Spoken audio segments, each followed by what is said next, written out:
es un negocio hacer museos. Bueno, no para el que los proyecta, sino que cuando digo un negocio es porque se han apuntado a museos de todo tipo y sobre todo a museos de arte contemporáneo. Vale, luego tendrías que hacerlo en paseo por los españoles, porque claro, en los años 80 la democracia que hablaba de delegar a los ayuntamientos, todavía no había empezado. Algunos de los que salen hoy. Bueno, pues bien, como los habituales ya saben, se pueden ausentar por necesidades de ir al aseo, por fumar o simplemente porque se tienen que ir, como la señora que tiene que ir al dentista, cosa que sería más agradable que hubiera dicho, no, es que tengo una cena, un compromiso de cena. Pues más agradable, porque claro, después del dentista uno no puede ir de cena ni de merienda. Bueno, empezamos, como dice el Wyoming, o su secretaria, que no lo sé ya me falla la memoria de todo y en todo.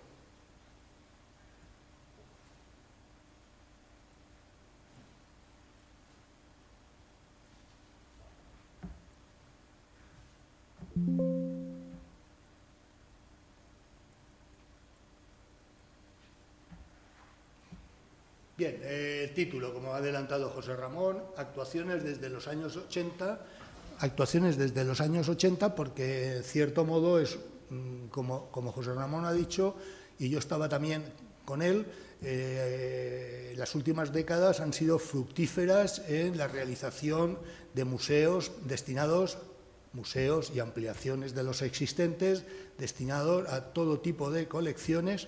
Y efectivamente en los años 80, recién estrenada la democracia en España, pues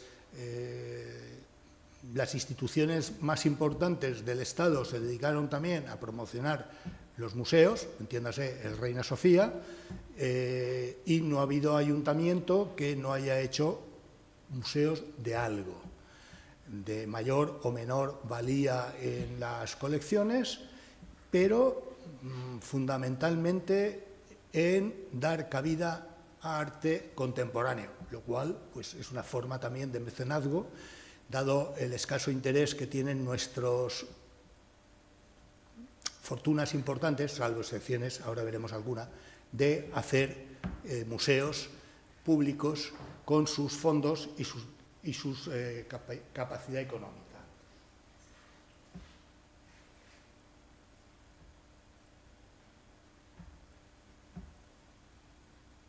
Construcciones de nueva planta y construcciones en España. En la primera charla consideramos la ciudad como un museo global, considerando en distintas etapas culturas y geografías. Podemos equiparar, constituye un museo al aire libre, la ciudad, claro. Podemos considerar el campus de distintas universidades como áreas urbanas donde podríamos contemplar museos al aire libre, donde hay esculturas en exposición permanente. Algunas de las charlas se centraron no solo en museos al aire libre, sino también en áreas de universidades. Atendremos también otras actuaciones urbanas en cuanto a tratarse de museos al aire libre. Bueno, esto es Mérida, en concreto es el templo de Diana y al fondo el Palacio de los Cobos. Es una intervención superpuesta en el tiempo. El templo de Diana es de época romana, cuando Mérida era una de las capitales romanas en la península ibérica.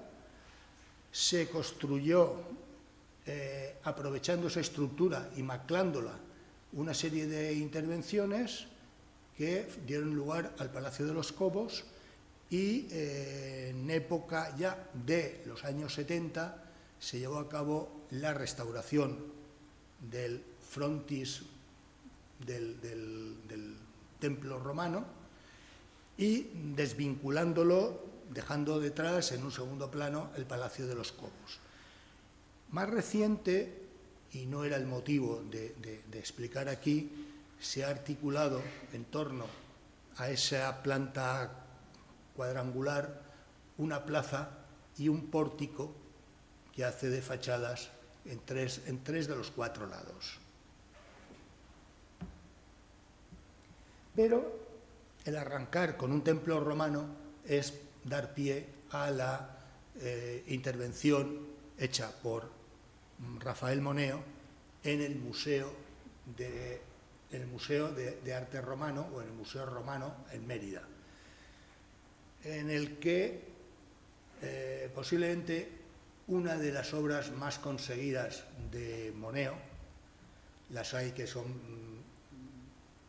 no son de recibo, por ejemplo, la ampliación del Banco de España en Madrid, pero esta del Museo Romano, pues, ¿qué utiliza Moneo? Aparte de la tipología, fundamentalmente la tipología de las grandes construcciones de la Roma imperial, las termas, los foros y el material cerámico de ladrillo, o el material de ladrillo cerámico.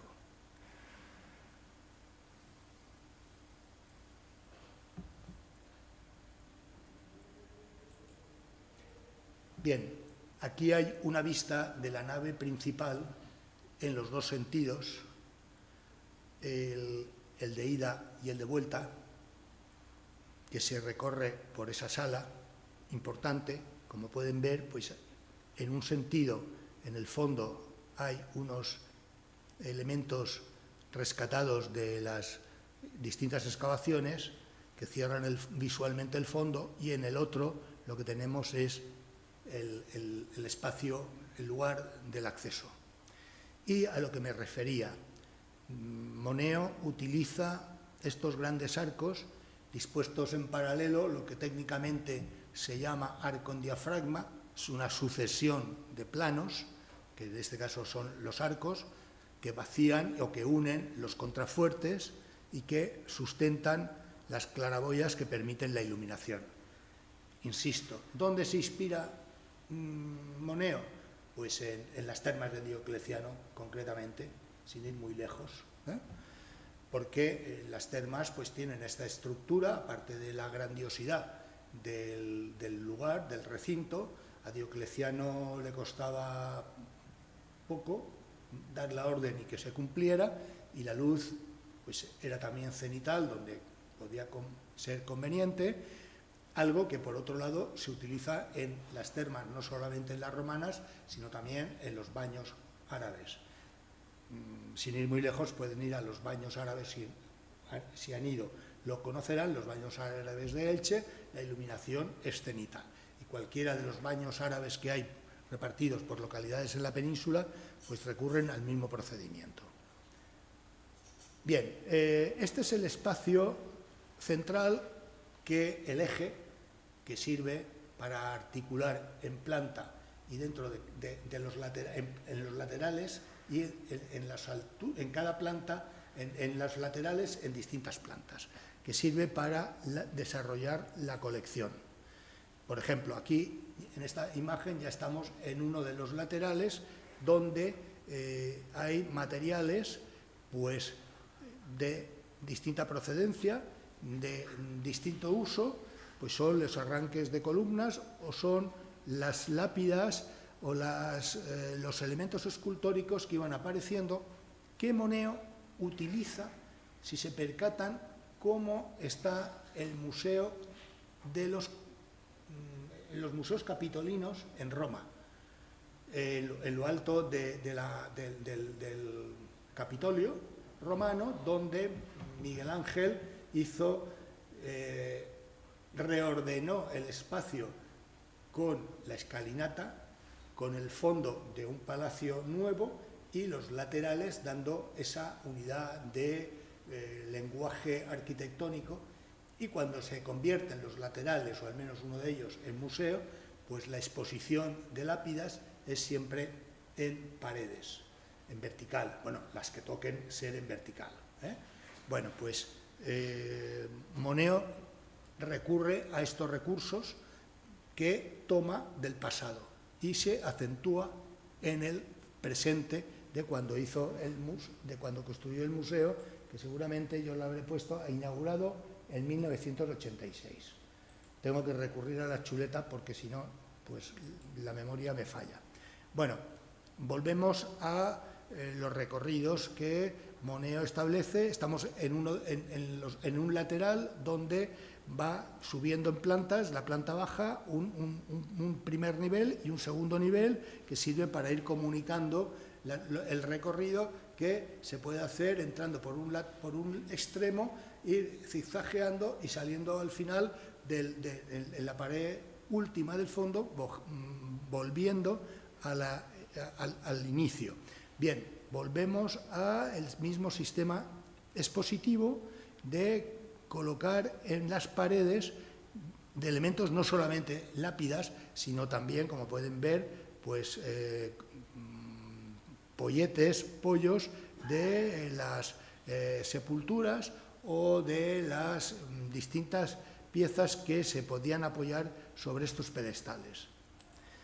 Y otro de los elementos con los que se encontró Moneo era los restos materiales romanos en el subsuelo que, supongo que de buena forma por parte de Moneo y también como condición sine qua non, estaba obligado a mantener, a restaurar y a establecer un circuito que va por debajo o por un lateral de estos elementos. Aquí vuelve al mismo procedimiento de recurrir a los arcos de medio punto, elaborados estructuralmente con ladrillo, y salvar los elementos que se van conservando. Hay que entender que previa ordenación de los materiales que salía y recolocación en el espacio. El espacio se lo encontrarían lleno de material derribado, de escombro, etcétera, etcétera. Sin ir muy lejos, pueden acercarse a la ampliación que aquí se hizo, el edificio de oficinas anexo al Palacio Consistorial, donde lo que hay es una recreación de las estructuras de los siglos XVII aproximadamente, XVII-XVIII, que se reorganizó para que tuviera una cierta claridad visual de cara al espectador, ya se contemple desde dentro del recinto o desde la calle, que para eso se hizo transparente el cerramiento de esos niveles.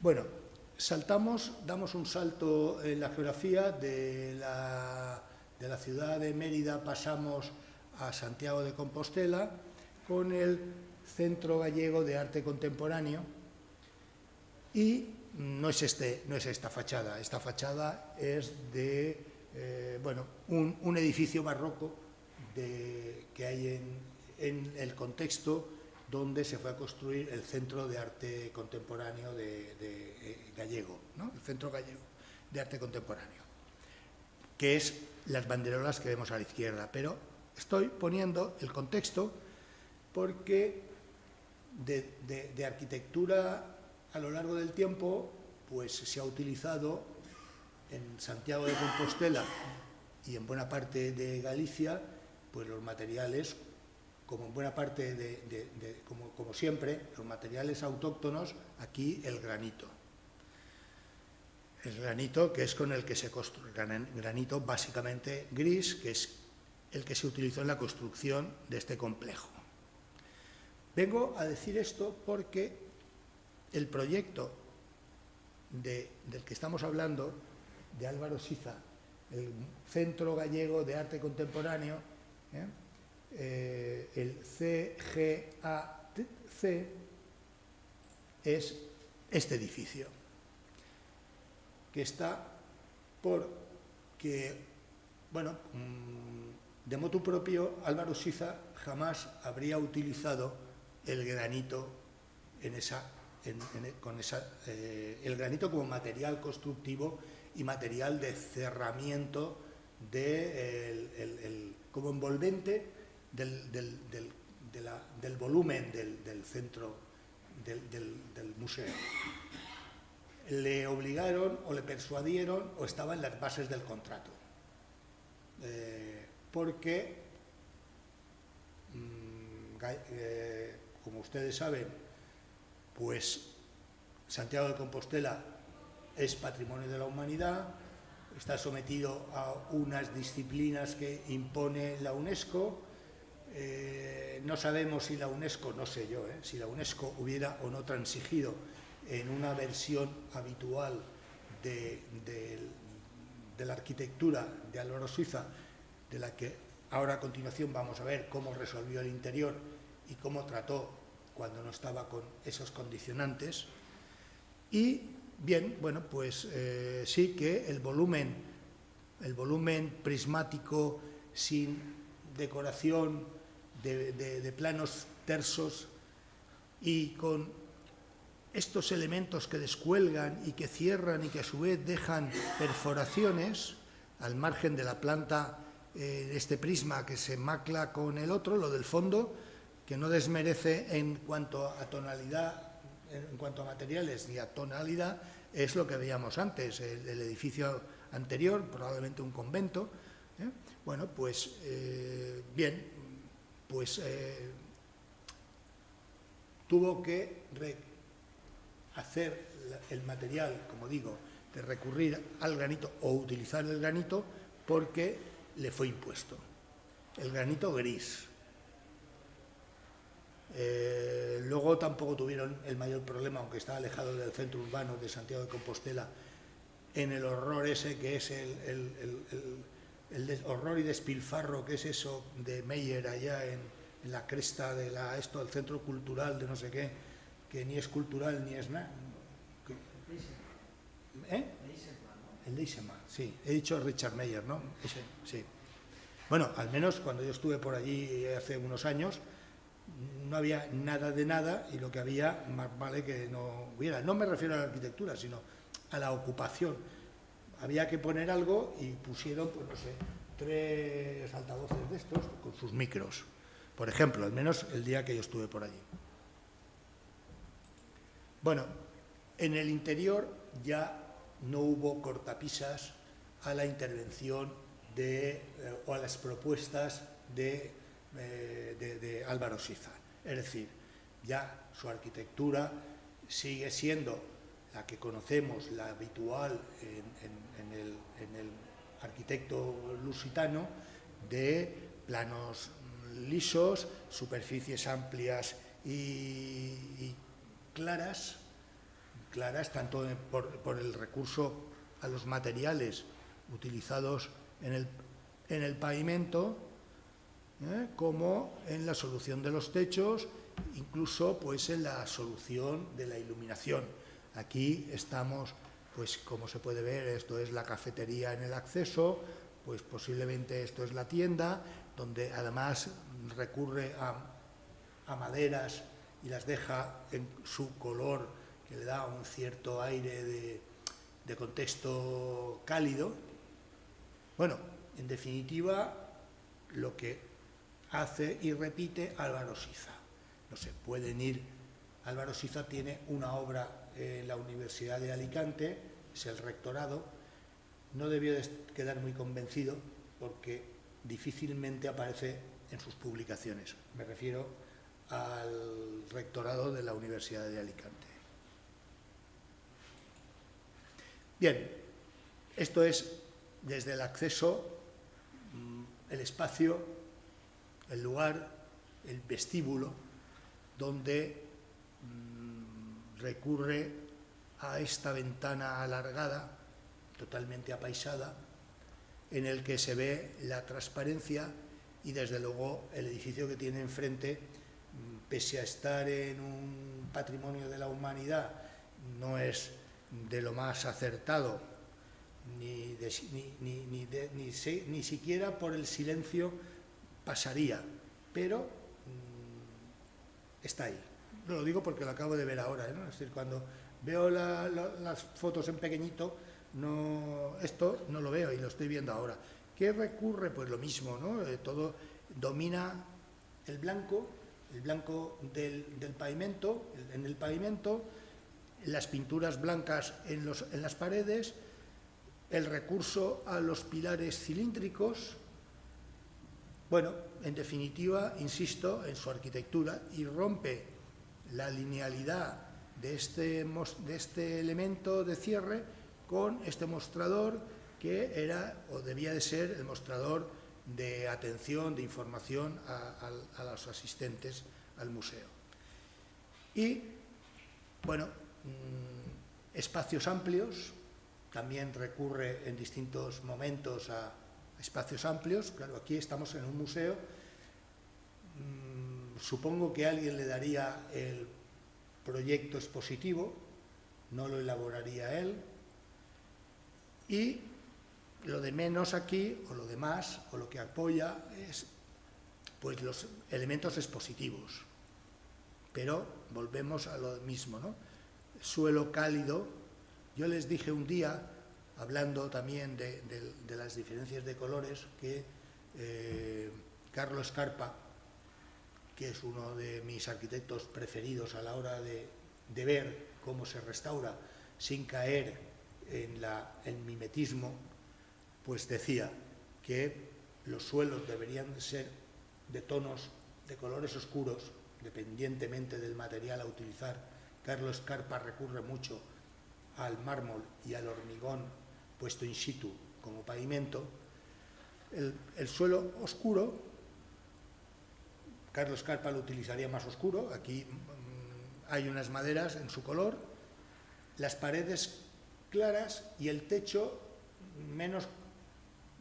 algo más oscuro que las paredes, pero menos que el suelo, perdón, con el fin de acrecentar visualmente el espacio interior, el lugar interior. Bueno, pues aquí es lo que hace Álvaro Siza, un pavimento oscuro, paredes blancas, neutras, que no entran en competencia, al menos con esta exposición, y no creo que pinten cada vez que hay un cambio de exposición, que pinten las paredes. Es frecuente que en un museo, o por lo menos en las salas de exposiciones transitorias, se pinten las paredes de colores conforme al tema de la exposición que se vaya a poner. Por ejemplo, aquí en el MACA, pues hay veces que, aparte de reestructurar los circuitos dentro de la galería de exposiciones temporales, se pinta alguna o varias paredes.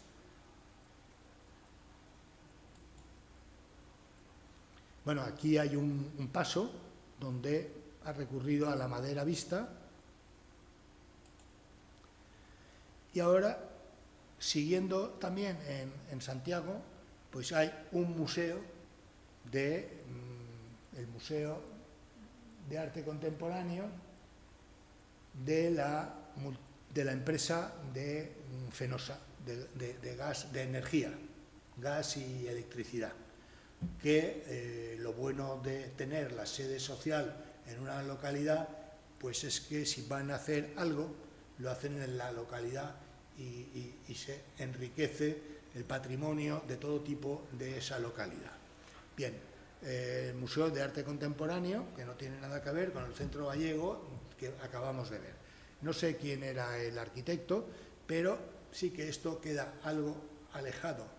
Bueno, de todos modos, esto era en La Coruña, ojo, no es en Santiago de Compostela, con lo cual los condicionantes de exigencia, de rigor en el aspecto exterior, pues no venían dado al caso. Bien, entonces aquí hay mayor libertad de composición, de recurso a los materiales, etcétera, etcétera.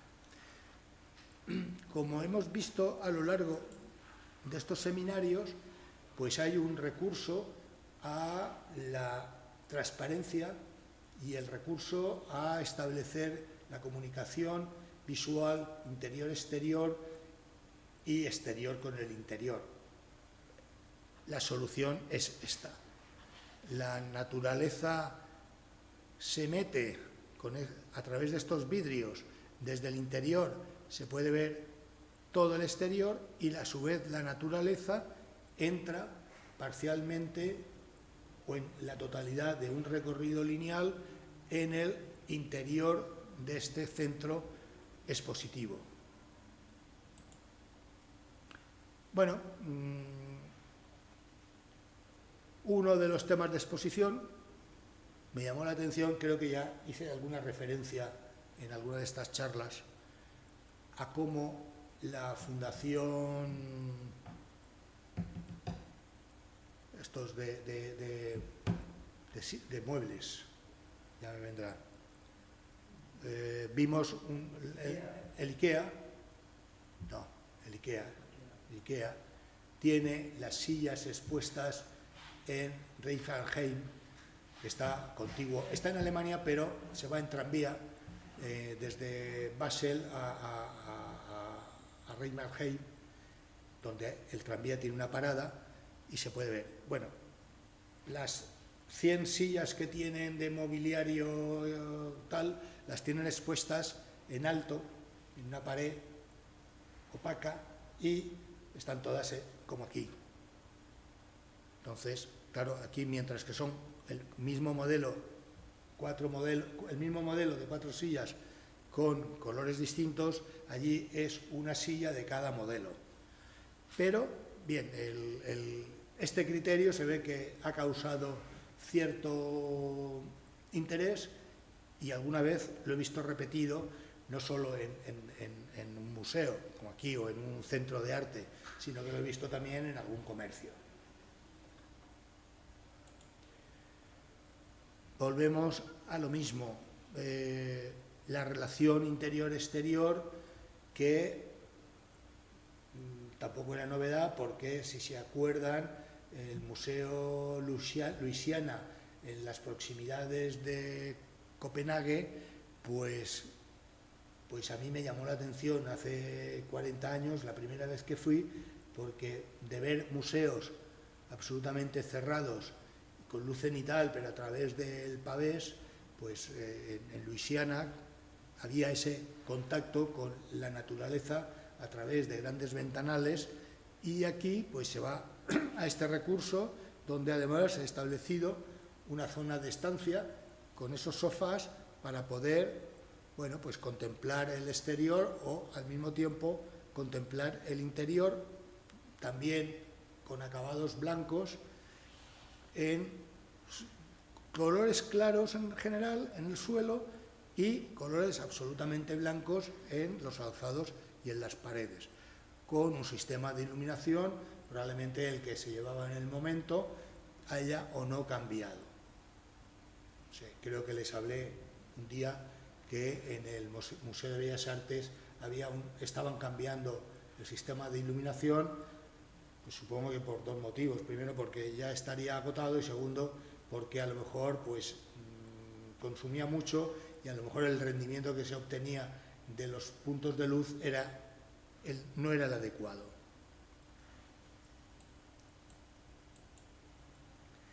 Bien, pasamos ahora de La Coruña a León. En León, también patrimonio de la humanidad, con su catedral, su antiguo hospedería, hospital, convertido ahora desde hace mucho tiempo en hostelería del ministerio, pues bien, en la periferia, que es donde se hacen las actuaciones nuevas, en la periferia, porque en el centro urbano, claro, cuando se hacía la catedral, o el príncipe de la iglesia se hacía la catedral, o el príncipe del rey se hacía su palacio, pues compraba o expropiaba o simplemente se apoderaba de los edificios que iba necesitando para las sucesivas ampliaciones. De ahí que las catedrales estén en el centro de la ciudad y el palacio del príncipe también esté en el centro de la ciudad, porque era fácil hacerse con terrenos para construir. Las nuevas edificaciones tienen que estar en la periferia. Y entonces el auditorio de Mansilla y Tuñón, pues es este ejemplo que no tiene en principio nada que ver. Bueno, empezamos el ciclo hablando de bibliotecas que estaban ligadas a los primeros en el siglo XVIII, bueno, también en la antigüedad, pero estaban ligadas las bibliotecas a los museos o las colecciones de museos ligadas a las bibliotecas. Ahora a lo mejor habría que ligar conceptualmente o imaginativamente los museos con los auditorios, que también son dotaciones que, claro, los romanos también tenían su auditorio y su teatro. Pues Tuñón y Mansilla, entonces Mansilla aún vivía, Mansilla murió en un lamentable accidente que no causó él, que le causaron. Le cayó la carga de un camión y lo pasaportó a la otra vida. Emilio Tuñón ha continuado en solitario, pero bueno, como pueden ver, esto que es, insisto, es el auditorio. Ambos recurrieron a los acabados en blanco y desterraron el blanco en el Museo de Arte Contemporáneo de León. Así como la geometría aquí es a base de perforar las paredes y hacer estos nichos que además pues están recordando en cierto modo a la capilla de Ronchamp de Le Corbusier, las perforaciones que hace Le Corbusier para matizar las visuales desde el interior al exterior y viceversa, y matizar la luz y además utilizar los lucernarios donde lo estima conveniente, pues aquí en el museo que también hizo Mansilla y Tuñón, pues recurren a quebrar la planta, hacer distintos volúmenes y utilizar el color o los colores, puesto que el catálogo de colores es casi, no es el Pantone al 100%, pero bueno, observen que la gama va pasando de fríos a cálidos, de cálidos a fríos, etcétera, etcétera, etcétera. En el interior, bueno, el interior es menos claro, de claridad luminosa que lo que hemos visto en la obra de Álvaro Siza. Las paredes son más oscuras, los suelos también. Esto es la entrada desde el vestíbulo y bien, alguien, probablemente el director del momento, pues fue colocando esto, supongo que no tiene nada que ver con lo que los arquitectos propusieron, pero forma parte del discurso expositivo del museo.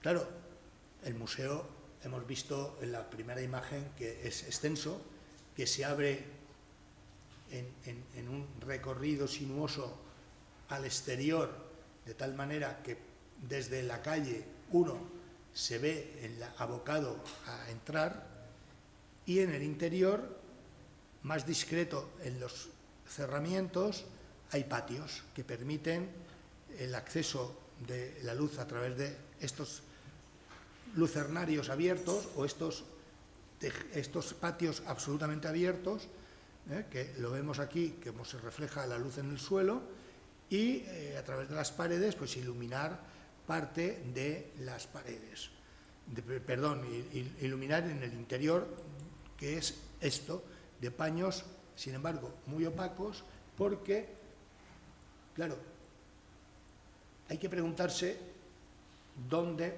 poner, qué pongo de fondo a la obra exenta o a la obra pictórica plana, por hablar en lo tradicional. dónde coloco un cuadro y dónde coloco una escultura, en el sentido tradicional de las artes, de las bellas artes, porque claro, ahora una instalación, un vídeo, un montaje corporal, pues el fondo a lo mejor no es necesariamente que sea opaco. Yo recuerdo que hace ya varios años, pues Emilio Soler, que estaba ahí en esa primera fila en la charla anterior, me encargó que resolviera la sala de exposiciones en lo que hoy es la sede de la Consellería de Obras Públicas, bueno, obras públicas y todos los adjetivos que las administraciones suelen ir poniendo para tener que cambiar los membretes, porque la eficacia sigue siendo la misma, es decir, absolutamente nula. Ahora lo puedo decir porque ya me trae sin cuidado. Bien, aquello en origen de ese edificio de Aguilera 1, esquina Óscar Esplá, se proyectó por José Antonio García Solera como sede del movimiento nacional. El edificio proyectado a mediados de los 70 vino a estar terminado en el año 75 o en el año 74. Nunca llegó a ser ocupado como sede del movimiento nacional, que en aquel momento ya no estaba ni en movimiento ni era nacional, sobre todo no estaba en movimiento, afortunadamente. Y García Solera recurrió a poner en la planta, bueno, había un sótano, una planta baja, que llevaba a la escalera, el acceso a un lateral blindante con acceso desde Aguilera, y en paralelo, siguiendo esa alineación interior, llegaba a la escalera que ponía en la esquina del fondo. Ahí estaba la escalera y los ascensores.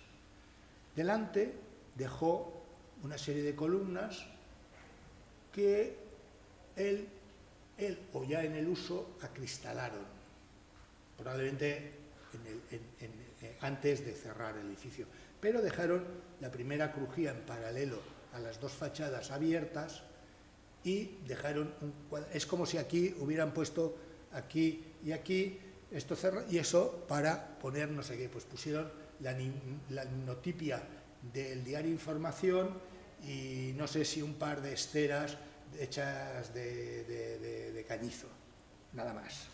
Bien, y eso era la primera planta, porque no se utilizaba para nada.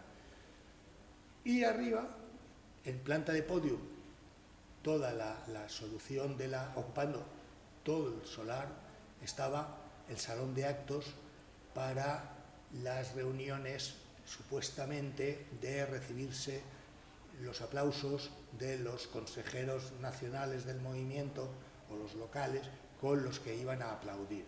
Nunca se aplaudieron. Y además el escenario era, esa tarima en alto era más estrecho que esto, como utilidad, y más amplio el salón, porque se suponía que eran muchos más los que iban a aplaudir que los que iban a recibir los aplausos. Bueno, pues en planta baja me pidió que lo reconvirtiera en una sala de exposiciones, que además, cuando me preguntaron, ya hecha la obra, sugerí que se la dedicaran a esta artista de alicantina que formó parte del grupo El Paso. Ahora me saldrá a la memoria. Bien, aquello estaba acristalado y me planteaba cómo resolver una sala de exposiciones con las fachadas acristaladas, qué fondo iban a tener para tener metros suficientes donde exponer obra. No sé, es lo que ocurre en la sala esta que tenemos aquí detrás, que las paredes son opacas y se pone obra del tamaño que sea y de fotografías o pinturas o carteles, ¿no? Bueno, entonces, pues propuse cerrar dos laterales estaban cerrados, opacos, y los otros dos daban a la calle, y propuse cerrarlos para que hubiera... Y se proyectaron unos paneles que iban a ser, que en principio pudieran desmontarse y montarse y configurar los recorridos de la forma conveniente, cosa que como la sala no tenía asistencia técnica, pues se montaron una vez y ahí quedaron hasta que X años después se transformó en el teatro que es ahora. No se modificaron.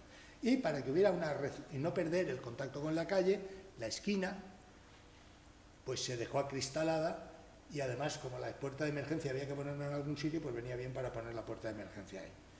Bien, quiero decir que uno se plantea algo y no era cerrar por cerrar, sino no era generar una bombonera, sino que era pues tener metros opacos para poder situar obras que en aquel momento podíamos llamar pinturas convencionales, porque no habíamos llegado a lo que llegamos ahora de montajes, etc. Juana Francés era la artista. Bien, esto supongo que es lo que se plantearon Tuñón y Mansilla, de paredes opacas para poder colgar, además de unas alturas considerables, como se puede ver aquí por el tamaño, el contraste entre la obra expuesta y los cuadros.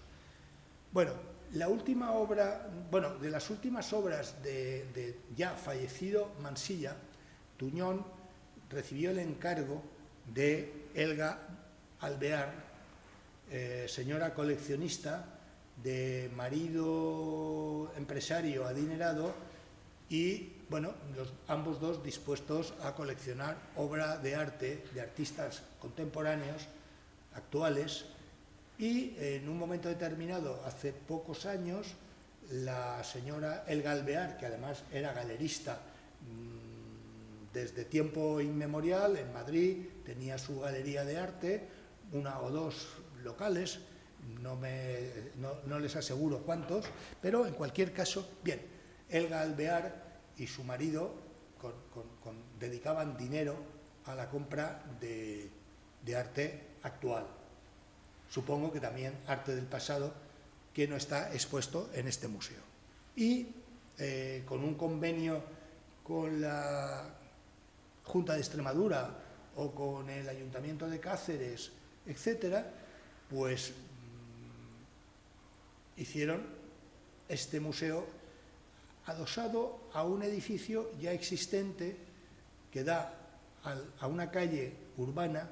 Esto también da a un espacio dentro de la ciudad, pero el acceso hay que moverse para llegar a este acceso. Tuñón, ya en solitario, hizo este proyecto. Este es el recorrido de acceso, donde hay obra en medio ya del recinto. Esta es una vista desde una calle perimetral al casco urbano de Cáceres, en el que va a recurrir a esta modulación, a estos muros cortina hechos de mármol, no había problema de dinero, que además le permitió experimentar, porque supongo que al mismo tiempo estaba trabajando, ahora lo veremos, en el centro de las galerías de las colecciones reales. Bien, en cualquier caso, al margen de la transparencia que tienen estos módulos, que es una doble fachada, articula la fachada con esta geometría y detrás queda el cerramiento de vidrio, etcétera, etcétera, para abrir vanos. Bueno, esto indudablemente es el hueco de carga de piezas para entrada y salida, y en los distintos niveles pues, va abriendo huecos en distintas orientaciones para mantener siempre el contacto con el exterior, el contacto visual con el exterior. El recorrido desde la vía pública, desde la entrada allá al fondo, este recorrido ajardinado y al fondo se cierra, esta pared de aquí sería esta del fondo, y este cerramiento es el que está allí. Este es el recorrido según se accede, y este es el recorrido cuando se camina y se llega a encontrar con la pared esta modulada, con esa modulación que veníamos hablando. El interior, pues lo resuelve, la entrada al museo es por aquí, que enmarca con la madera en crudo. El patio que hemos visto antes a la entrada, que se define porque aquí habíamos visto esta pieza, y el recorrido ya en el interior, donde se puede ver los muros laterales resueltos con esas piezas geométricas, prismáticas, que modulan el cerramiento. Las escaleras de articulación para pasar de niveles, que, bueno, aquí aún la normativa no ha obligado a cerrarlas por motivos de seguridad, o no había en ese momento, no sé si esto, porque ustedes saben que las escaleras se han ido, esa pieza tan española y esa pieza tan italiana como son las escaleras, si no, no se habrían hecho las escaleras barrocas, por ejemplo.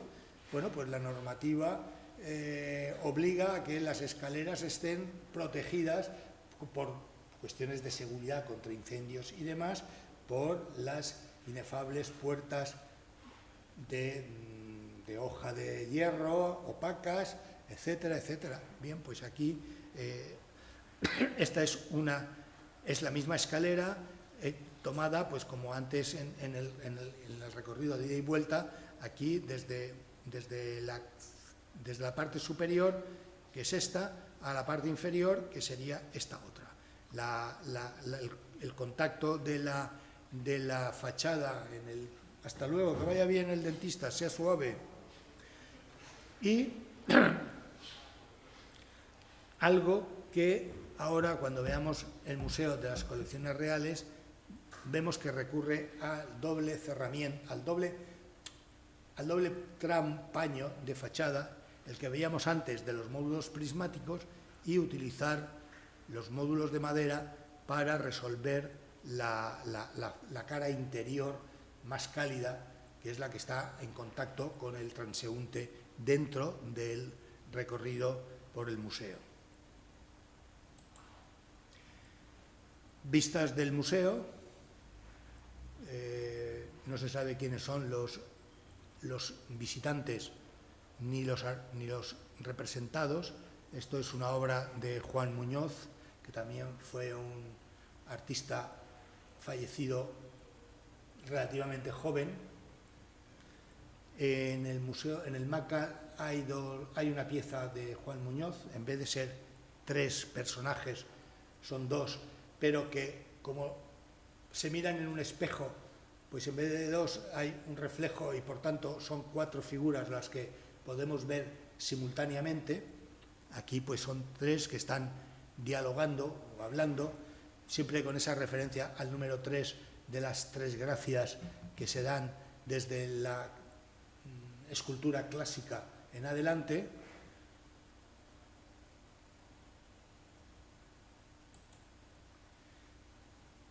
Más vistas de las colecciones de Elga Alvear. Elga es el nombre de la señora de procedencia alemana. Alvear es, pues no sé, andaluz o... No sé el árbol genealógico del señor Alvear, tampoco me ha preocupado gran cosa. Pero sí pueden ver que las colecciones son de artistas actuales, supongo que revalorizados a partir de que Elga Alvear les comprara obra. Y aquí pasamos al museo, bueno, colecciones reales. Es galería, no es museo. El nombre que tiene oficial es Galería de las Colecciones Reales, que como ven es contemporáneo al Museo de Cáceres, coetáneo en cuanto a elaboración, por la solución de la fachada. Esta es la fachada que da a los jardines del Moro. Es un podio, visto a distancia, es un podio de esta envergadura, de 3 plantas, que en nada entorpece la vista del Palacio Real, que da una cota superior, ni la Catedral de la Almudena. ¿No tienes fotos? No, no la tengo desde el fondo, porque ella... Es maravilloso. No tengo fotos. Maravilloso el cambio que tiene. No, es que en realidad esto lo hice en otoño, este otoño, en noviembre o por ahí. Hacía un frío que pelaba y yo tengo la manía, el equivocarme, y suelo ir de alicantino por ahí, con lo que paso más frío que pichote. Y no he tapado esto porque como sé que graban, o no, pues no quiero que para la posteridad mi exabrupto... Bueno, no, tengo que decir que por ahí, por este patio, y era ya la 1 del mediodía, la escarcha estaba helada y era la 1 del mediodía. Con lo cual, José Ramón no iba por el sol y no me atreví a más aventuras. Bien, esta pieza larga y tal la hizo ya Tuñón. Digo coetáneo porque Tuñón estuvo como ponente o conferenciante en la mesa del arquitecto, pues saliendo de la pandemia, y con lo cual estamos hablando ya de 3-4 años atrás, y comentó que sí, que el museo la obra estaba hecha, pero cada director o directora que le adjudicaban el museo, la organización del museo, modificaba el proyecto museográfico. Supongo, no lo aclaró ni nadie de los asistentes, le preguntamos si cobraba cada modificación, porque venía hablando hace 3-4 años que llevaba 11 años cambiando cosas. La verdad es que el recipiente, tú lo has visto, ¿no, José Ramón? Sí, el museo, ¿no? Bien, no sé si los demás lo han visto. El museo es un contenedor vacío quiero decir hueco, que alguien ha amueblado. Y pues en un lateral pone el recorrido, se hace a través de esta escalera que en 4 tramos cambia de nivel de altura de lo que hemos visto en las fachadas, con lo cual es un recorrido de paseo, es un paseo porque la pendiente es muy suave y uno accede desde la plaza de la Almudena, contigua a la plaza de armas del Palacio Real, y desciende cómodamente, llega al primer nivel, está estructurado estamos hablando de las colecciones reales, y lo dividen en al menos lo que se ve ahora, o como está organizado ahora. Casa de Austria, el primer nivel desde la cota superior, los Borbones en el nivel intermedio, y en el inferior, que lo destina a carrozas y exposiciones temporales, y salida al exterior por contiguo o salida directa al jardín del Moro. En el sentido contrario, también se puede hacer, uno viene por el Jardín del Moro, lo hace porque hay taquillas en los dos niveles.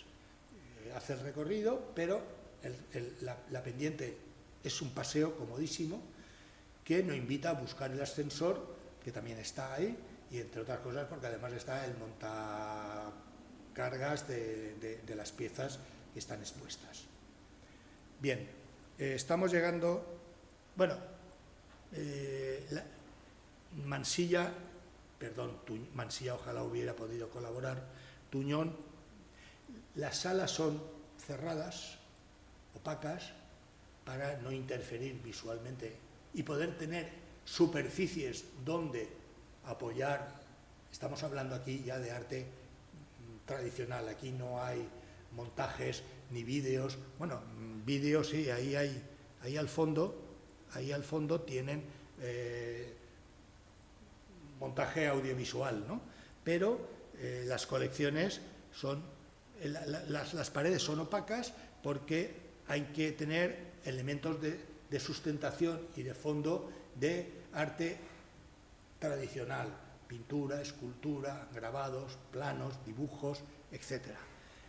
Y la iluminación que se consigue, bueno, pues sí que hay en los vestíbulos, hay conexión visual con el exterior e iluminación directa con el interior. Y en los recorridos por las escaleras estas, cuando uno llega a este final, se encuentra con la colocación de este elemento que se abre con vistas al fondo, el Manzanares. Y aquí llegamos al vaso de agua y casi a la mitad del sistema expositivo.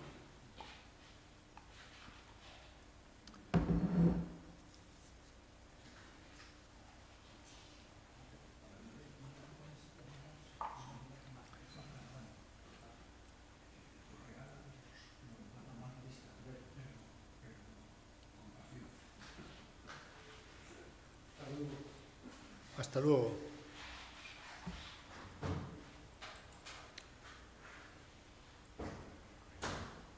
Bueno, como estábamos en los 80, ahora cambiamos a Portugal. Y es otra obra de Álvaro Siza. No lo que están viendo, que era el museo preexistente.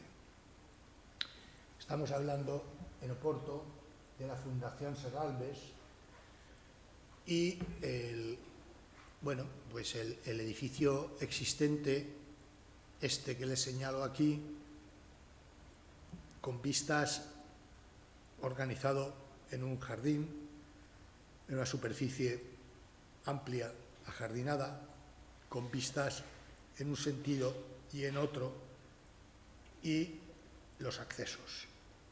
En la Fundación Serralbes, Álvaro Siza hizo la ampliación, la arquitectura de la ampliación.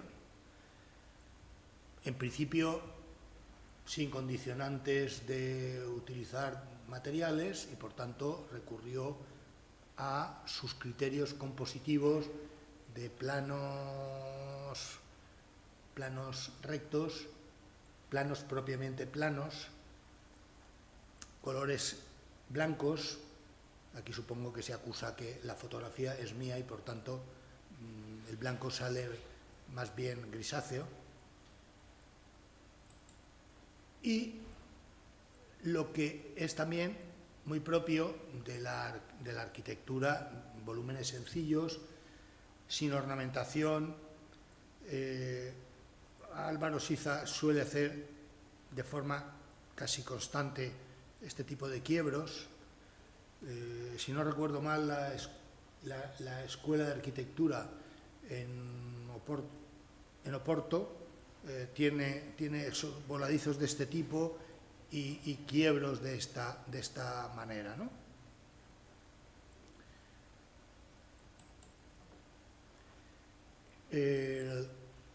Esta ventana que se avanza en el exterior y que gira para, en cierto modo, romper la continuidad de este plano pues también es un recurso empleado con insistencia por Siza. Y en el interior, pues volvemos a también algo característico de Siza, que es los colores claros.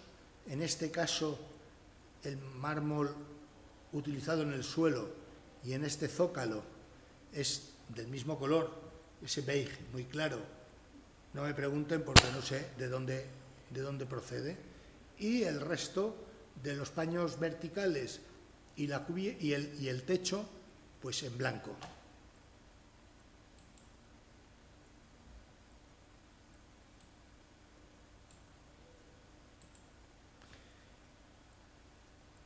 Un patio que le permite pues romper la continuidad, pero recurriendo a módulos elementales, abriendo ventanas en distintas orientaciones para seguir manteniendo el contacto visual entre el interior y el exterior, y una de las salas en las que, bueno, pues casi lo que menos le importaba a Álvaro Siza era que se le colocara obras de tamaño pequeño, como se puede ver aquí, pequeño porque son pequeñas comparado con que esta puerta tiene la dimensión no mayor en altura que la dimensión habitual de una puerta, pero que la colocación de la iluminación indirecta a metro 20 sobre el dintel de la puerta, pues nos da la sensación de gran dilatación en el volumen interior de estas estancias, cosa que aquí no tenemos la referencia. Perdón, me he saltado las escaleras. Vuelvo a comentar lo de antes de Tuñón en el museo o en la colección de El Galbear, donde, bueno, pues la escalera sigue siendo un elemento importante en la arquitectura, no solamente para movernos y cambiar de nivel.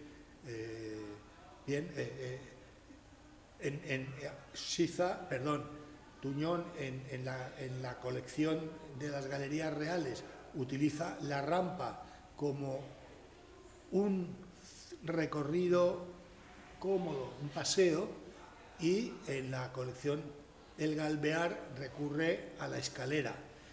Aquí Siza recurre a la escalera, pues aquí vemos el arranque, que es una pieza absolutamente maciza y transparente en los antepechos, y aquí ya en un desarrollo superior pues está metida entre la caja, pero nunca cerrada como obliga la normativa española. Bien, si van al MACA, todavía la normativa española no ha obligado a cerrar la escalera que comunica los 3 o 4 niveles que tiene el MACA. Todo llegará, todo se andará. Todo será que cuando se les ocurra hacer ahora la ampliación, ojalá lleguemos a buen puerto, pues alguien diga, no, es que aquí la escalera, por el problema de incendios, ojalá no haya nunca un incendio. Ustedes saben que el Palacio Real en Madrid es de época Borbón, porque previo a la llegada de los Borbones, el Alcázar de los Austrias se incendió. Aparte de posibles pérdidas humanas, pues se perdieron parte de las colecciones artísticas de los Austrias. Porque con todo, Felipe II era coleccionista de arte. Es decir, que esta imagen que nos ha llegado de austero y tal, yo tenía un profesor de historia en el instituto, en sexto, que decía que en el Escorial, pues cuando Felipe II recibía algún personaje, fuera propio o extraño, le hacían, claro, no Felipe II no salía a recibirlos, quiero decir que iban recorriendo salas, más salas, y se iban tal. Y cuando llegaban a la sala donde estaba Felipe II, al fondo, vestido de negro, el visitante se quedaba perplejo. Eso lo decía el profesor de historia. Pero también es verdad que contaba, bueno, no pongo en duda su conocimiento del momento de la historia del arte, pero se dedicaba a contarnos batallitas de ese tipo que a mí particularmente tengo que decir que no me interesaban. Y lo digo por don Juan Macià, apellidado el Pardal, por si alguno ha ido al instituto hace 50 años. Sí. En el Jorge. El Jorge Juan, que cuando yo llegué al instituto era instituto de secundaria. El nombre de Jorge Juan llegó unos años después. Y no había más que dos institutos, el de aquí y el de Alcoy, el Padre Victoria en Alcoy. Bueno, el interior, volviendo a lo mismo, planos, geometrías elementales, ausencia de ornamentación, luces indirectas, calidez en el tratamiento del suelo y el zócalo que, bueno, pues contribuyen a nivelar que no sea absolutamente blanco el acabado, rigurosamente blanco, que en el suelo pues se ensuciaría solamente de transitar, y aquí pues lo acomoda doblando el plano para continuar en vertical. Un montaje expositivo y la doble altura que consigue entre este nivel y el inferior. Y ahora pasaríamos a la Fundación Beyeler en Basel de Renzo Piano. También una fundación privada, no sé quién es el patrocinador, y el arquitecto es pues el Renzo Piano, un prestigioso arquitecto italiano que de numerosas obras, donde hace este tratamiento a base de módulos y de viseras, porque el edificio de una sola planta está construido en este terreno natural, ajardinado. En el exterior lo dedica a colocar las esculturas al aire libre.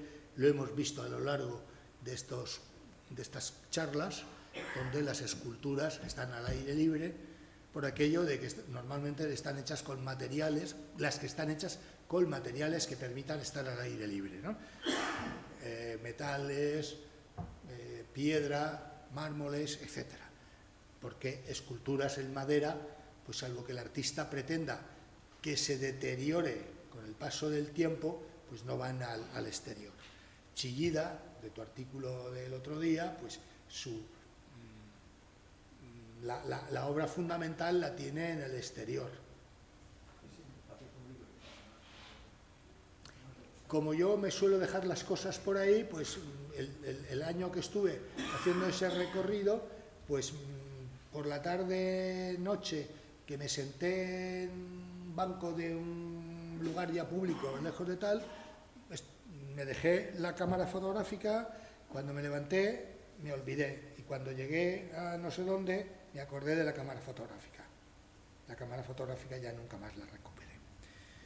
Por eso suelo llevarla en bandolera, y no por aquello de la canción de no sé qué en bandolera, sino porque es la única forma de no perderlo. Y no pierdo la cabeza porque la llevo en bandolera.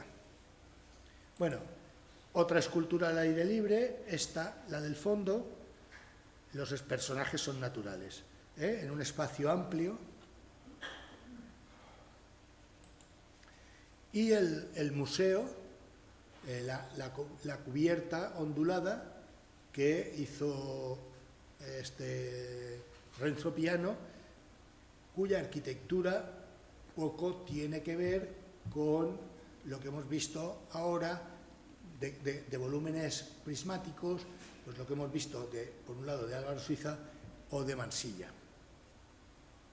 Renzo Piano hizo la intervención del del puerto de Génova, una parte de rehabilitación para uso comercial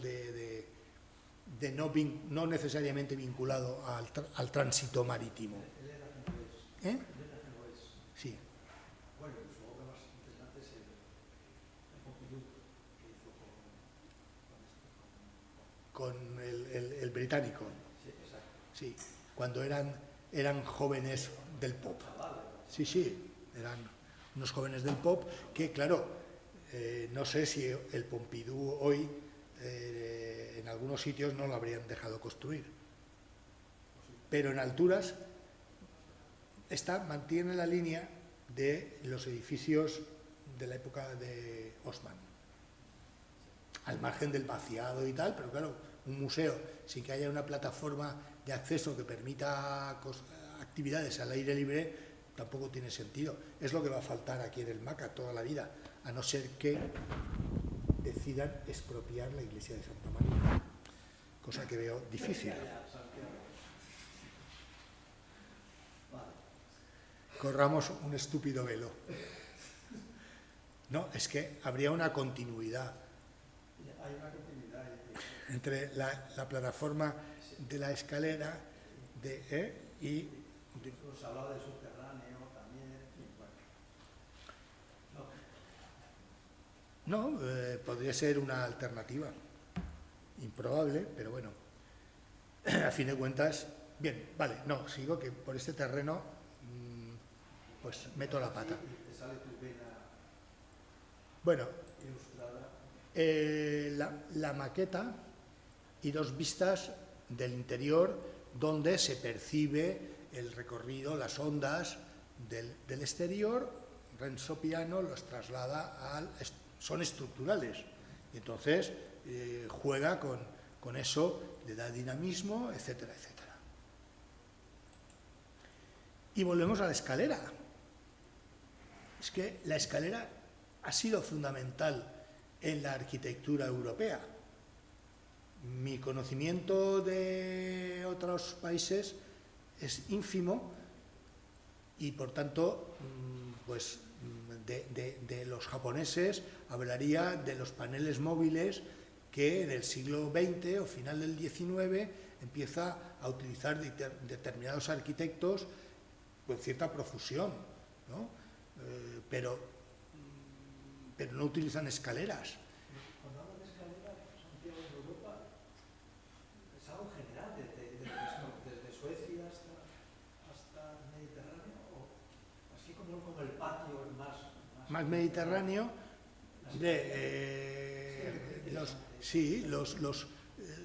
en la arquitectura alemana, las construcciones alemanas y en las construcciones austriacas, y cuando hablo alemanas y austriacas hablo del barroco fundamentalmente,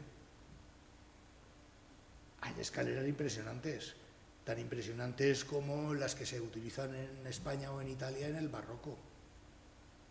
Y entonces estamos viendo, no sé, es que cuando hice la selección de imágenes, aparte de ir cribando, porque no pretendía hacer un monográfico sobre este museo o sobre otro o sobre el de más allá, sino hablar del título Arquitectura de los museos a partir de los 80, pues bueno, pues es que me salían las escaleras, y las escaleras son un elemento de articulación funcional, pero al mismo tiempo son un elemento plástico. Estas que hemos visto aquí, constreñidas o no, o metidas y exentas en el espacio, son elementos escultóricos, por decirlo de alguna manera plástica. Y volvemos a lo mismo, a cómo se ve desde la parte inferior en sentido ascendente y cómo se ve desde arriba en sentido descendente.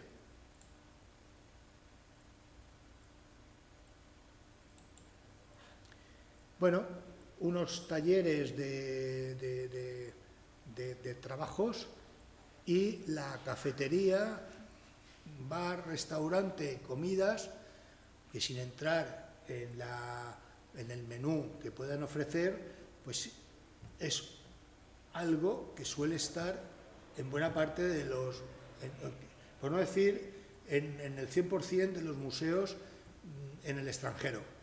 En Alicante tiene menos éxito porque preferimos salir, no en el Museo del Prado. El Museo del Prado lo que termina uno es no pudiendo comer de tanto público como hay. Pero en el MACA no hay ni tiendas, que han terminado desmontándola. En el Museo de Bellas Artes, 3/4 de lo mismo. Hay los expendedores de sólidos y líquidos, y se defiende el Museo Arqueológico porque está en un pabellón de los que eran los dos pabellones independientes que hay en una esquina y que tiene acceso directo desde la calle, con lo cual pues puede funcionar directamente sin acceder al patio que rodea el Museo Arqueológico. Se puede acceder directamente desde la calle, cosa que era razonable. Y con eso supongo que se defiende o mal defiende, que tampoco lo sé, ¿eh? No voy con frecuencia por el MUBAG. Siempre digo el arqueológico porque no sé si es el MACA o el no sé cuánto, y al final termino equivocándome. El arqueológico, que es como debería llamarse, y no ponerle segundos apellidos. Digo yo, pero supongo que las instituciones prefieren ponerle nombre. Bien, esto es de Mario Botta, el Museo Tungelei, también en Basel. Es otro museo privado. Mario Botta es un arquitecto suizo también reconocido en la arquitectura europea de la segunda mitad del siglo XX, es decir, ya rebasada la modernidad radical de entreguerras y el estilo internacional de la inmediata posguerra del 45, y Mario Botta pues ya recurre pues también a un lenguaje característico. Miren, así a decir a bote pronto, el Paraninfo de la Universidad de Alicante, no, el exterior, uno de los aularios de la Universidad de Alicante, en el que intervino Alfonso Navarro, con esos círculos de la periferia, del perímetro exterior, y la alternancia de franjas blancas con franjas de color salmón, me recuerda siempre la arquitectura de Mario Botta, ¿eh? Bien, aquí hay un andador externo, perimetral, y además, bueno, pues es que está dedicado a Tinguely, que es también un artista muy complejo en su formalización, en sus soluciones formales o en lo que termina haciendo. Y bueno, pues a Mario Botta le debió inspirar porque, bueno, pues porque va y recurre a estos elementos, estas cubiertas de cerchas sinuosas que le permiten un cierre por una cara y por otro. Los interiores, donde refleja la cara convexa o cóncava, según la vemos desde abajo, y le permite la entrada de luz por un lado. Aquí es la obra.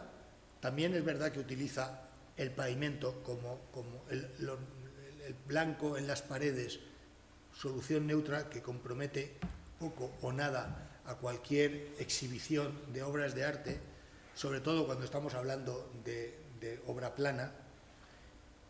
Y aquí, pues no sé, me llamó la atención la escultura esta, que aparte de 13 figuras que pueden y están me recuerda las pinturas del Renacimiento italiano de los apóstoles en la Última Cena, ¿no?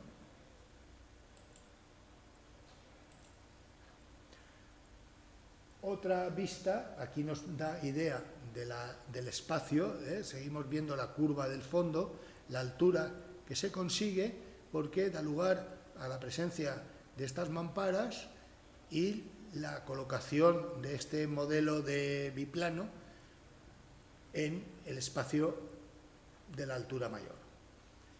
Y ahora ya frente a la tranquilidad que nos han dado estas obras que hemos visto hasta ahora, pasamos al Museo Judío en Berlín. El arquitecto Libenisky, inaugurado el museo en el año 99, pues recurre a plasmar con estas soluciones entre expresionistas que seguramente no estaba pensando en el expresionismo de los años 20. Estaba pensando en las situaciones del campo de concentración, de los campos de exterminio, cámaras de gas, etcétera, etcétera. Debemos recordar que el museo está situado contiguo a la sinagoga, iba a decir la mezquita, a la sinagoga central de Berlín.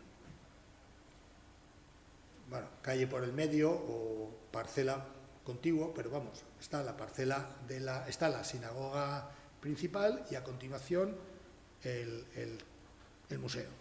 Bien, es un espacio cerrado que, a diferencia de lo que hemos venido viendo hasta ahora, independientemente de las curvas sinuosas y dinámicas de Renzo Piano en su museo de Bayer-Lehr o tal, bueno, pues recurre a estas rasgaduras.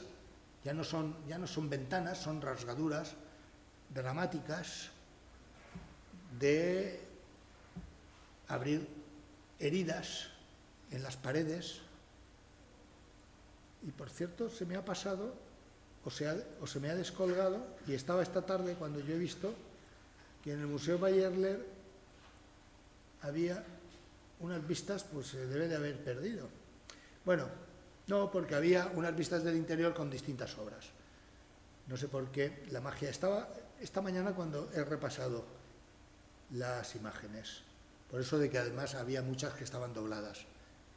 Bueno, volviendo al museo judío en Berlín, a la memoria judía, bien, el arquitecto recurre a esos espacios opacos, cerrados desde el exterior, y esas heridas, porque son rasgaduras en la piel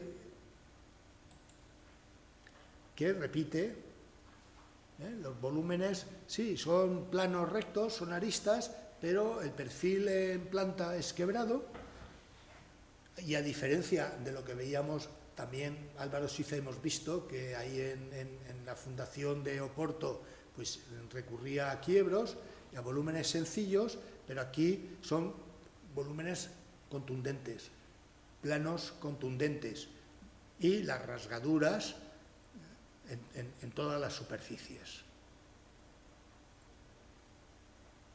Y si pasamos al interior, pues claro, como no hay contacto visual con el exterior, pues se organiza en tonos grises, utilizando el negro absoluto en los techos, con una luminaria lineal, porque claro, si no hubiera esa luminaria no llegaríamos a ninguna parte, y bien, El recorrido es opaco, nos lleva, nos conduce y nos va generando pues una sensación, a mi modo de ver, angustiosa. Aquí sí que hay una entrada de luz cenital, pero observen que el suelo ha echado unas planchas metálicas por las que se puede transitar y que contribuye a dar esa sensación de inseguridad por un suelo que es irregular. Y aquí que esta entrada de luz que está arriba, cenital, que no sabes ni dónde viene, ni dónde va, ni si nos lleva o no a ninguna parte. El único espacio exterior que tiene el museo lo ha resuelto además con estos prismas de hormigón oblicuos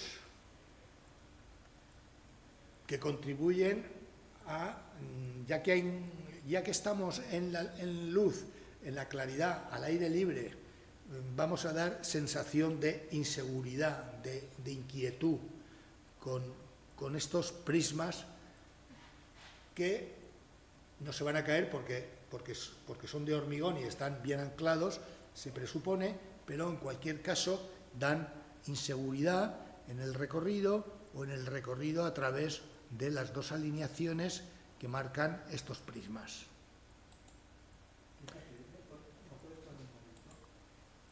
Estaba recordando, yo estaba y no me acordaba de esta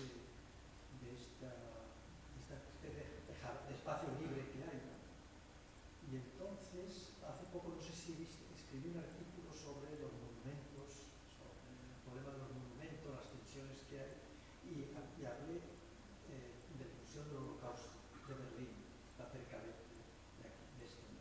Y son precisamente unos bloques, es esto. O sea, la misma idea, fíjate, no se me había ocurrido, no me había recordado. Y ahora cuando lo has puesto, lo he recordado. O sea, son más de 2.500 bloques, lo que se ha clavado ¿no? Es diferente porque este tiene arbolitos arriba y plantados, pero es la misma idea, ¿no? O sea, sí, la idea es la misma, solo que el monumento al Holocausto, los bloques son prismáticos, rigurosamente prismáticos, y estos son irregulares, pero el criterio es el mismo y además, con todo, el monumento al Holocausto, los bloques, en general, lo que yo recuerdo ahora, sí, tienen alturas distintas, pero no llegan a rebasar la altura de los ojos de un transeúnte. Te permite, bueno, yo fui allí con mis nietos y claro, aquello era un laberinto, motivaba a recorrer por allí, sin entrar en que está hecho en el suelo que ocupó el Ministerio de Propaganda. Sí. En lo que quedaba de la parcela, o lo que limpiaron de la parcela, que la otra parcela de enfrente, del otro lado de la calle, era la nueva Cancillería, que desmontaron los rusos y se llevaron a los mármoles al cementerio que tienen allá en la periferia del Gran Berlín, ya casi en el límite del término administrativo. Allí tienen un cementerio enorme, ocupa una planta enorme, y los mármoles los desmontaron del edificio de la Cancillería. La Cancillería hoy es una superficie plana, a falta de que los arqueólogos empiecen a escarbar durante otro milenio y salga lo que tenga que salir. Pero bueno, y el cementerio, yo hice en tiempos un artículo de Arte y Letras sobre el cementerio ese, donde además hay unos paneles al más puro estilo stalinista del realismo socialista. El ejército y el campesinado ofreciéndole cosas al ejército, frutos y tal. Bueno, el cementerio es a visitar, ¿eh? No hay que perderse nada, porque de todo se aprende y se sacan conclusiones. Allí, en realidad, yo lo vi, yo desconocía el cementerio ese, y mi hijo Óscar, que vive de ser físico teórico, pero lee y estudia, pues me llevó. Está como a, no sé, bueno, está en el límite oeste de Gran Berlín, que era la parte soviética. Sí, sí, sí, porque en la zona americana, cerca de Brandenburgo, pero ya en zona americana, hay un pequeño cementerio en el eje este-oeste de Tiergarten. El Tiergarten. ¿Dónde están los tanques? Que hay dos tanques y un monumento allí con soldados rusos. Sí, bueno, pues ahí hay un pequeño cementerio. Bueno, un pequeño, quiero decir, comparado con el otro, que es el que debieron de enterrar a todos los 2 millones de soldados rusos que cayeron en la guerra aquella, bueno, donde esto, hay un pequeño cementerio ahí en Tiergarten, en el eje, en esto, tal, que la superficie relativamente, comparado con el otro, es de andar por casa. Y eso estaba en la zona americana, y claro, el cuerpo de guardia ruso cambiaba a sus horas y pasaba de esto a la zona americana. Y volvían a pasar, claro. Ahora no tenemos ese problema, pero bueno, había que... Yo además coincidí, yo estuve en ese cementerio, bueno, con el otro, antes de la invasión de Ucrania. Y había sido, era el 8 o 9 de mayo, había sido unos días antes, y entonces había banderas y coronas con las cintas de todos los países que componían en aquel momento, que había sido Unión Soviética o ya se habían disociado, pero aún había cierta sintonía. De hecho, por ejemplo, había una bandera de Ucrania, entre las banderas que había en los mástiles y las coronas que habían puesto de ofrenda. Bueno, en fin, cosas que ocurren y suceden. Bueno, y ya terminando, este es el Museo Getty en Los Ángeles, la Fundación Getty.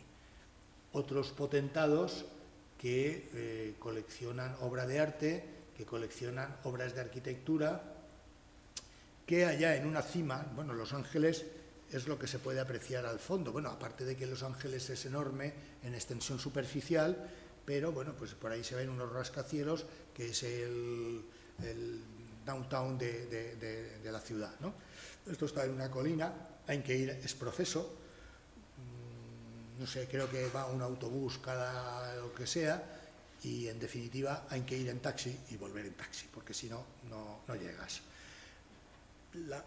A la vista de la maqueta pueden ver la extensión superficial que tiene este edificio, este círculo, y esta estructura es esta es la estructura, el círculo vendría por aquí, y en el interior, bueno, pues alternan los andadores protegidos, desprotegidos, las salas cerradas, y ya estoy terminando. Los circuitos abiertos al aire libre, una escultura al aire libre, los circuitos cerrados, las escaleras, esto es de Meyer, uno de los 5 que componían los Fab Architects de los años 80. El Meyer fue el más vinculado, más adherido a seguir la corriente del purismo de Le Corbusier. Por supuesto, no el Le Corbusier de los últimos años, que arranca con la construcción de Notre Dame de Ronchamp, pero bien, claro, ya no utiliza los enlucidos en blanco, sino que va a materiales prefabricados para los revestimientos, pero todo, o casi todo, no solo ya en blancos de paredes, sino en suelos blancos o muy claros. Suelo blanco sería muy sucio y no ocurre. Y volvemos a ver cómo utiliza la escalera con un recurso no solo funcional, sino además plástico. Era aquí donde venía el interior, creía que era en el museo. Bien, bueno, las colecciones norteamericanas, o los museos norteamericanos, bueno, aquí porque no es un museo estatal, en algún momento sí que en una de las primeras charlas hablé del Museo de Bellas Artes en Boston, el Museo de Bellas Artes de la Universidad de Harvard, y observo que así como en los museos europeos el criterio, bueno, hemos visto la colección real, era la planta de los Austrias, la planta de los Borbones. El Museo del Prado está organizado actualmente conforme a criterios de escuelas o de cronología, o ambas cosas, escuelas y cronología. Escuelas en orden cronológico y voy separando por escuelas. Los museos norteamericanos, sobre todo, bueno, los museos norteamericanos que suelen estar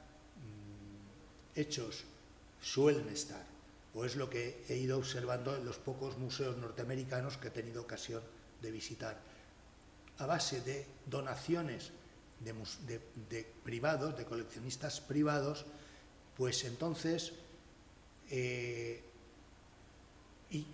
por lo visto obligan, las condiciones son, no, yo le cedo toda esta colección, pero usted me respeta. Entonces, pues uno puede encontrar una escultura helenística junto con un Picasso.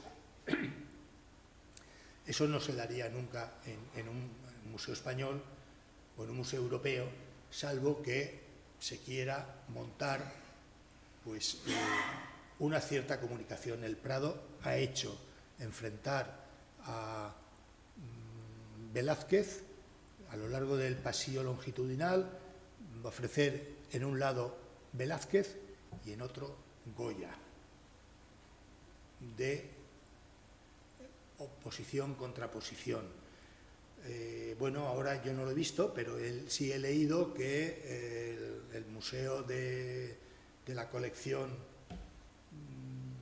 de Botín en Santander ha hecho un montaje de un Greco, una maternidad del Greco o una Sagrada Familia del Greco, con adiciones y con lo que van proponiendo los asistentes. Bien, entonces, en este museo de la Fundación Getty, que habrán ido comprando, adquiriendo de la manera que haya sido conveniente y oportuna, pues lo mismo tenemos una vista del Gran Canal de Venecia, con la Salute al fondo, y podría ser un Canaletto, que de hecho no lo es, con una pintura impresionista de Monet, con un Giacometti. Todo eso en los recorridos que tienen establecidos en el museo. Y ya terminando, el MA, Museo de Arte Contemporáneo del siglo XXI, en Roma, en Roma de Zaha Hadid, que es ampliación, lo que hizo Zaha es ampliación de este museo o de este ya existente. Esto está también en la periferia, se llega, y lo bueno es que uno llega por el Estadio Olímpico con la famosa cúpula de Nervi de la época de las Olimpiadas. Claro, uno llega, quiero decir, uno llega, sale del tranvía de la plaza de allí, del Popolo, donde están las dos iglesias gemelas, coge el tranvía, llega para tal, ve, y en el recorrido ya peatonal ve la cáscara, aquella enorme rebajada, rebajada porque el espacio a cubrir era muy amplio, de César Pelli. Bien, bueno, que la señora esta, pues le encargaron esto, no tuvo ningún problema en recurrir a su lenguaje ya elaborado. Vimos la colección Vitra, el Museo Vitra, con una actuación discreta, una de sus primeras obras que le encargaron allí en la Fundación Vitra, que además era el Parque de Bomberos. Y aquí, bueno, pues voladizo, hormigón visto, voladizos de tamaño considerable, como este, con una ventana rasgada para poder ver el exterior, y en el interior, pues estos espacios. Aquí esto está en relación con la obra preexistente. La señora Zaha Hadid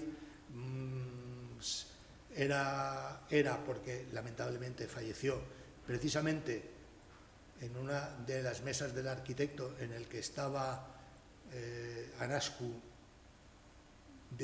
para mí de apellido impronunciable, y le llegó la noticia, y mientras esperábamos empezar estuvo redactando la nota necrológica que allí mismo sacó para la prensa, para su periódico. Bien, bueno, pues recorridos sinuosos, con escaleras sinuosas. Esto tomado desde las alturas, esto es la planta baja, el mostrador de acceso para información o no, y esos recorridos, bien, dinámicos. El Guggenheim, al Guggenheim siempre se le ha hecho al Guggenheim de Frank Lloyd Wright siempre se le ha hecho la crítica de la espiral. Ustedes saben que es un cilindro que va creciendo en altura, y la espiral que se desarrolla en paralelo y en consecuencia es una pendiente. Yo cuando estuve estaba cerrado por obras y lo único que pude hacer es asomar la cara al vestíbulo y hacer un par de fotos. Luego cuando volví a Nueva York ya me fui por otros derroteros. Bien, se le ha hecho la crítica de que las obras de arte se ven torcidas por la rampa. No lo pude comprobar in situ porque, como digo, estaba cerrado porque habían retirado las colecciones para empezar la ampliación, que es está en un lateral, un plano, un prisma recto. Con lo cual este comentario, pues no sé si es o no verídico. Bueno, el interior sí que, aparte de usar el hormigón, hay acabados en blanco, obras de todo tipo, compradas. Esto es un museo estatal del Estado italiano. Más imágenes, más vistas de todo tipo. Los montajes de estas cosas pienso que no deben ser de Zaha, no lo sé. Por ejemplo, está Laurenti en el museo del Quai d'Orsay, sí que el montaje de obras es de Laurenti. Y ya para terminar, y con esto termino, vuelvo a las primeras charlas o a las charlas del primer día en el que nos referíamos a la enseñanza académica en el siglo XVIII. Aquí, este es un cuadro que está en las galerías de las colecciones reales. En el Museo de las Galerías Reales dejaban hacer fotos siempre y cuando no se usara flax. No todos los museos españoles dejan hacer fotos. Bien, vean que el modelo, en este caso un varón, está posando y a su alrededor están los alumnos que van a hacer la enseñanza académica de las bellas artes, que uniformados van, que no se han quitado ni el sombrero ni la casaca para poder manejar el carboncillo o los pinceles o lo que tocara ese día. En estos momentos el modelo aún está ahí, está pintado, supongo que habrá descansado para que el pintor, que es Miquel Ángelo Chausse, y la obra está fechada, bueno, este señor vivió entre 1680 y 1730, y lo titula Academia de Dibujo, o el cuadro está titulado como Academia de Dibujo. Bien, con esto termino, son las 9 menos 8 minutos, y si tienen alguna pregunta o comentario que hacer, estupendo.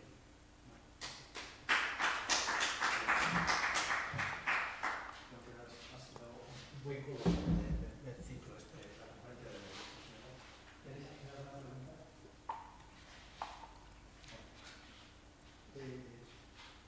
¿Alguna pequeña reflexión antes de cerrar esto? A ver, fíjate,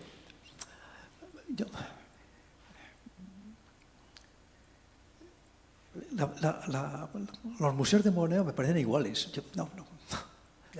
Los museos de Moneo. Fíjate, conozco Estocolmo, los tengo que apuntar aquí para que no se me olvide, Estocolmo, Palma, Mérida. Quizás el más espectacular, bueno, sobre todo los cerramientos, me recuerdan, me parecen muy comunes, ¿no? Y los espacios, el de Estocolmo, pues que los espacios son muy anodinos, ¿no? No sé, en fin, yo soy un diletante de la arquitectura, vosotros sois todos muy creyentes en Moneo. Y luego otra cosa de Moneo y de otros museos es que el continente abruma el contenido. Por ejemplo, la impresión que saqué en los años 80, recién inaugurado, cuando fui a Mérida y vi el museo de Romano, me encantó el museo, pero el museo, o sea, lo demás es que no recuerdo nada, no me dejó ninguna huella. Precisamente hablando de Gaio Lenti, también me pasó algo parecido. Bueno, y en el Guggenheim, ¿para qué voy a decirte? O sea, la pieza de Serra, de Richard Serra, que me parece una maravilla. Bueno, es que el apéndice está hecho a medida para que venga la... Sí, está hecho, exacto. De modo que eso es una cuestión que te quería decir. A mí Moneo siempre me ha parecido, fíjate, uno de los mejores escritores, ensayistas de arquitectura. O sea, la obra La vida de los edificios, sobre la catedral, la intervención de Rodrigo Dontañón en la mezquita de Córdoba, me parece, y el librito que tiene sobre Longchamp, bueno, me parece una maravilla. Y fíjate, tengo una nota aquí, hablando de Felipe II. Fíjate, y con esto termino, los ingleses nos han puesto a parir siempre, ¿no? En nuestra historia, ¿no? La leyenda negra y todas estas cosas. Pero fíjate, hay un historiador inglés, Geoffrey Parker, tiene una biografía sobre Felipe II maravillosa. De verdad, una de las visiones más humanas, más sensibles, más conmovedoras y por supuesto de otros contenidos políticos, artísticos que yo he visto de Felipe II, un inglés, ¿no? Y bueno, en las galerías reales también te quedas un poco deslumbrado por la arquitectura. A mí Tuñón y Mansilla me parecen, bueno, yo creo que muchísimo más interesantes que... Eso sí que hacen museos diferentes. Bueno, ya sé que está pensando... No, José Ramón, no. Aquí he puesto las galerías porque como primicia tú ya has estado y yo he estado, pero a lo mejor otros de los asistentes aún no han tenido ocasión de ir ni de entrar. Pero las galerías y lo de Elga Alvear están en la misma línea.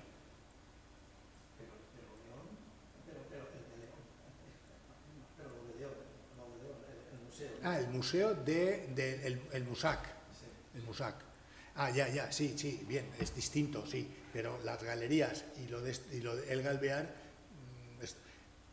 hasta el punto, vamos a ver, José Ramón, antes de empezar, estábamos hablando de la conferenciante que vino a la mesa del arquitecto el otro día, hace ya un mes, que se había quedado corta.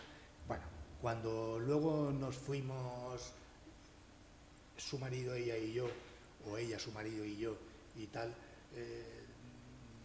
dice, no, es que Mansilla, que Tuñón, perdón,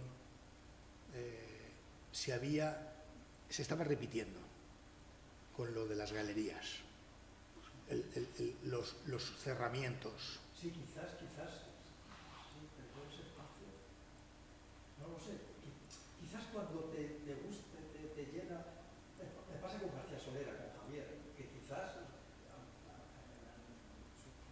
esos espacios que realmente siempre me transmiten mucha emoción, ¿no?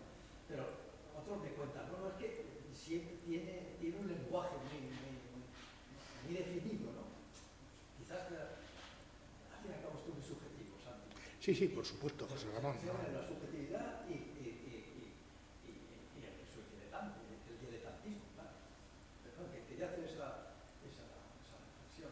Pero bueno, es que esto, claro, que entré aquí y estás aquí y dices, ¿qué estás?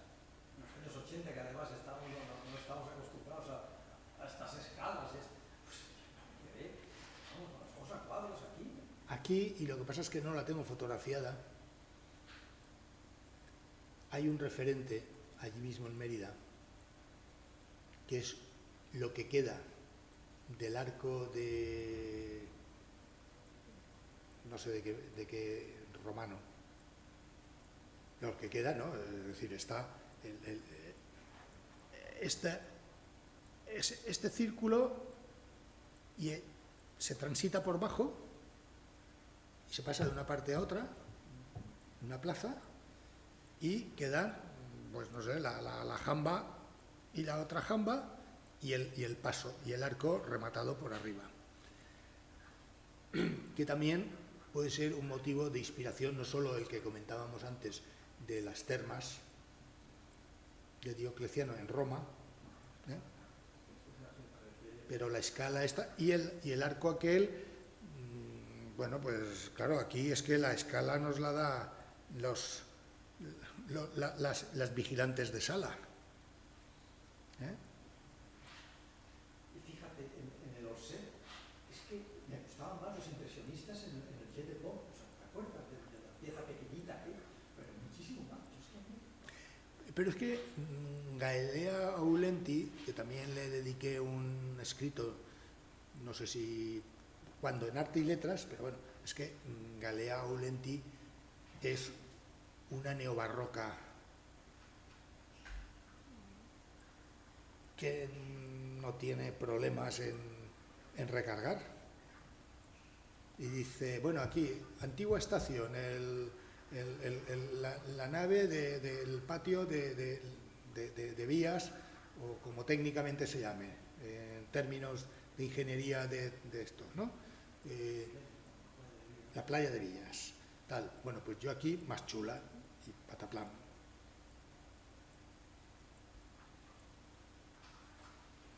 Claro, no tiene nada que ver el Quai d'Orsay con la intervención de Aulenti, en una construcción decimonónica de carácter industrial con la arquitectura de Álvaro Siza, tan discreta, tan tranquila.